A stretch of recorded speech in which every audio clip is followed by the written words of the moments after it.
Oh, okay. That contractor. I thought he was talking about. I thought that was like, okay. The skateboard contractor. The skateboard contractor, okay. Okay, all right. Councillor Rose? I wanted to ask a few questions about the walking trails, but I'll wait then if we don't want to discuss that now. And I also wanted to ask about the skate park. Are you guys involved now in overseeing that project? We're not involved in any portion of that project other than we did some assistance to let them into the grounds and had some preliminary discussions on where their stormwater could be tied in. But I'm unaware as to who is actually looking after that project. Now, you were going to say something about the walking trails? If we could discuss that portion, because I have to leave as soon as. All right.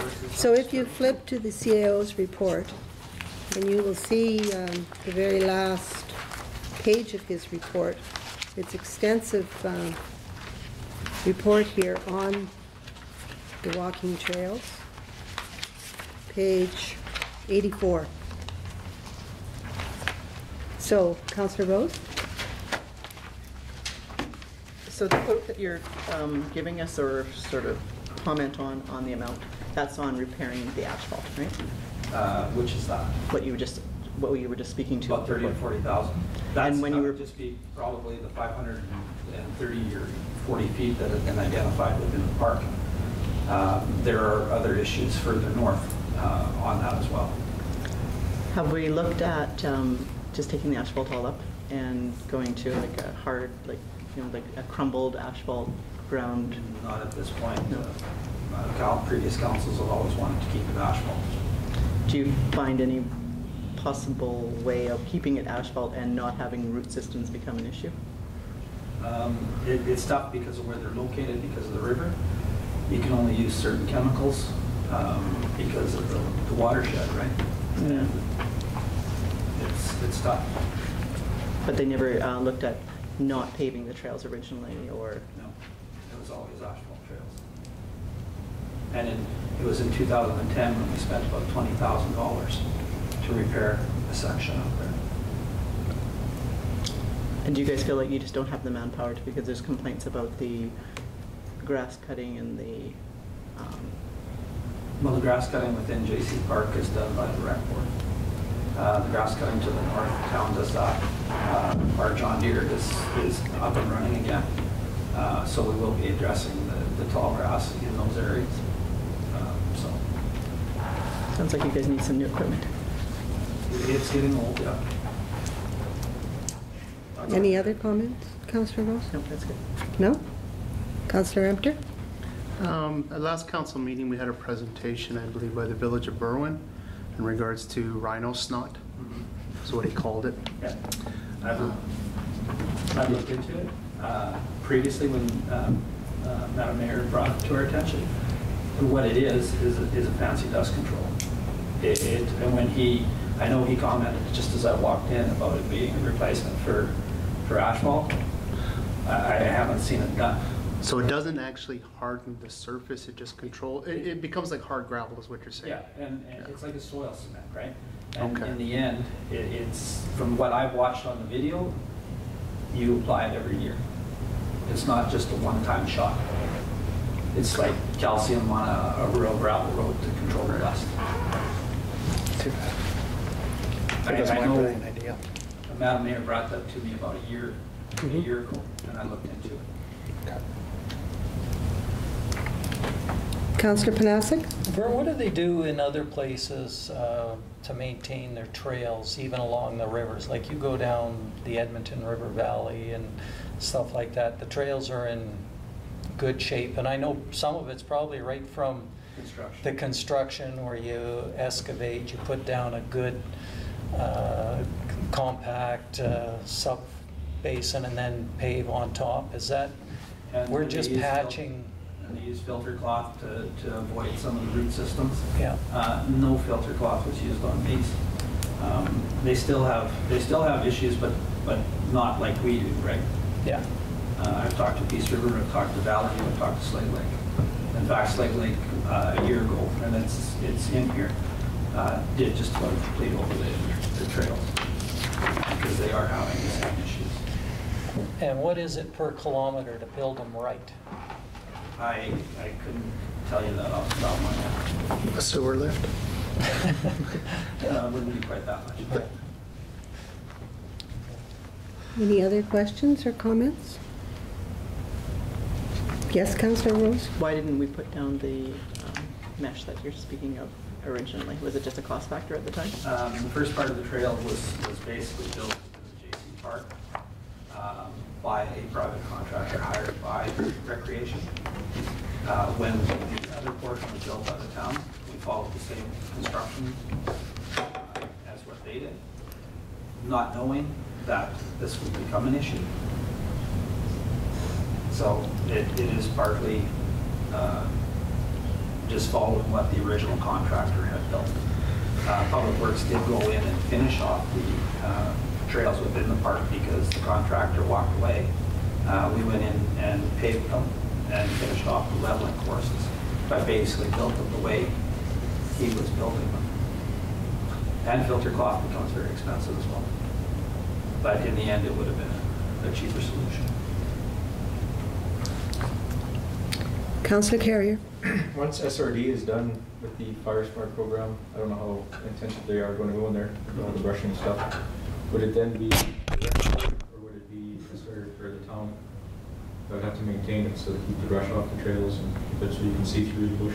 Within the park, the recreation has been taking care of the trails. How much of that, and that may become an intermunicipal negotiation as well, as to see what can be done.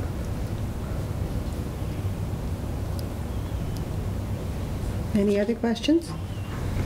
Any other questions regarding the rest of the report or anything else regarding Public Works before we move on to the lift station tender? Yes, Mr. One more Walker. thing that was in the CAO's report that I addressed was the level service for grass cutting.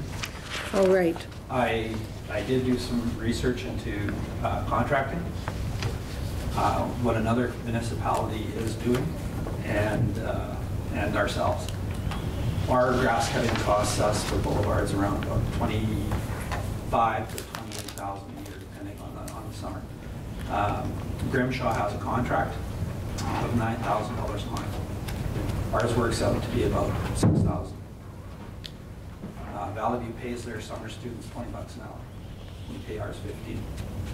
So on those three communities, ours, we're doing it cheaper than anybody else. And we're also doing more. And more. All right. Any other questions? The potholes, are we doing that all summer, or how is it going? We're still doing that. Right now, we're in the middle of the curb and gutter program. So when they're done that, we'll be addressing potholes. We did not touch anything on 49th Street, the one that's being paved. So if there's complaints coming from there was a reason why we didn't invest any more money into that street. Their plans are to start on July 7th. Okay. What about the one by Northwest, the old Northwest Machining? We'll be doing a walkthrough shortly. That's still under warranty. The one that was done? No, it's the north-south? North-south. We'll be looking at that too as part of our paving program. But right now they're concentrating on the curb and gutters that we've identified to be done. Okay. There'll be lots of patching going on yet this summer. Okay. And do we patch much in alleys? We'll be addressing a couple of alleys that have become an issue. There's one that comes up behind the old post office. Needs to be patched up and cleaned up.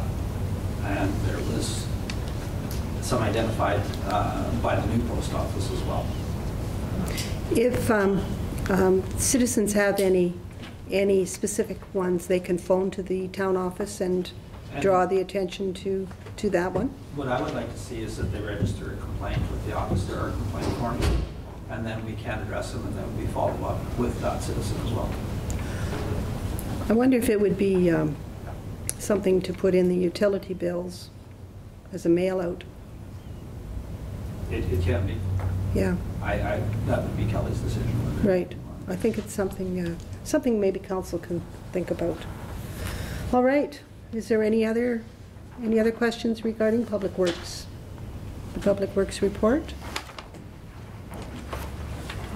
No? Could I have then a motion? Councillor Emter has made that motion to accept the report for information, and thank you for a good detailed report. Then the next item of business is the lift station, and I believe we have two gentlemen from DCL Simmons here.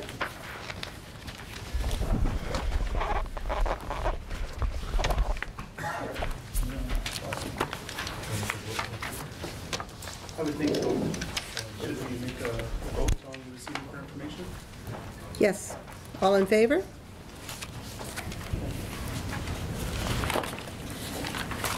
All right, so, well, I was going to say, I don't know why I'm so far out of whack, but it's because I moved up section 5. All right. So, well, that's what happened. I was wondering what fell there. 72? All right, page 72. Could you state your name? Henrik Jashchuk, I'm with DCL Siemens Engineering. Ted Duffy with DCL Siemens Engineering. Welcome to our council. And I believe you're here to talk about the lift station tender award.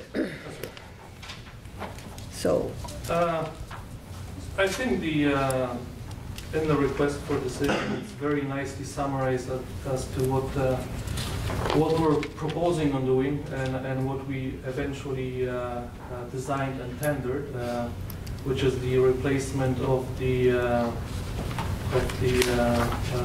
lift station that's located at the corner of 48th Street and 58th Avenue. On that property, there's been a little bit of development happening. The original lift station built in the early 50s. That lift station was upgraded in the early 70s, 20 years after the original lift station was built, and now 40 years later we're upgrading that lift station to bring it up to the current standards. The project was designed and tendered in early May of this year. The tenders closed at the end of May 29. We received four tenders, and the lowest tender was submitted by Westpro Infrastructure for a total tender price, including 100,000 contingency before GST of just a little bit over $1.9 million.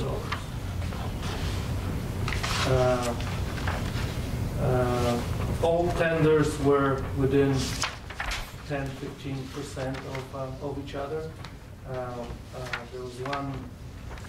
There was one tender that made an error in their tender submission, and that tender was later rejected after we reviewed it in a bit more detail.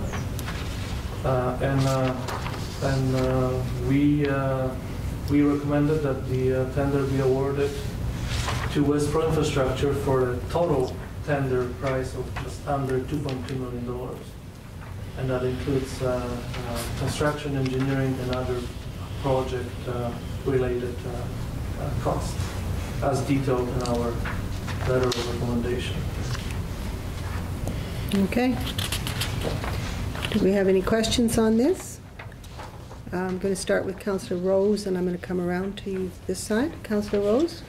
What's the life expectancy? I know we're saying that it's really old. What are other communities? Because everybody's got to be around us has got to be dealing with about the same thing, right? There's similar life expectancies. Yeah, your new lift station will get you in the vicinity of 40–50 years. There will be ongoing maintenance through the years. Pumps sometimes have to be replaced. That's just regular maintenance for the lift station. And really, I think the public works, especially in this town, has been doing a very good job of maintaining their existing facilities, because there's some lift stations that we've been upgrading after 10 years of service. So having to upgrade this lift station after 40 years of service is really a very good job on the part of public works, keeping it running and maintained properly.